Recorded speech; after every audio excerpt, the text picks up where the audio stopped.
Hello everyone and welcome back to my channel, and in this short video I will tell you that how you can easily block bad videos on YouTube. That's quite simple, interesting and easy, so make sure to watch the video till end so you don't make a single mistake.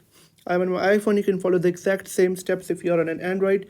So let's get started guys. First of all, open up the YouTube app on your phone, and now you'll have to open up tap on your profile on the bottom right corner, and then tap on the gear icon on the top right corner to head over to the settings of your YouTube account.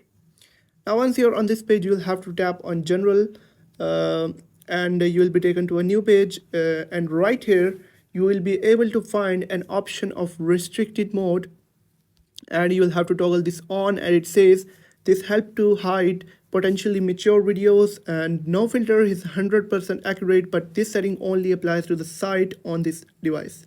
So it will almost hide 99.9% videos that are 18 plus or adult videos. So I hope you have found the video helpful. If you have found the video helpful, make sure to like the video and hit that subscribe button. And if you have any questions about the video, let me know in the comment section. Thank you.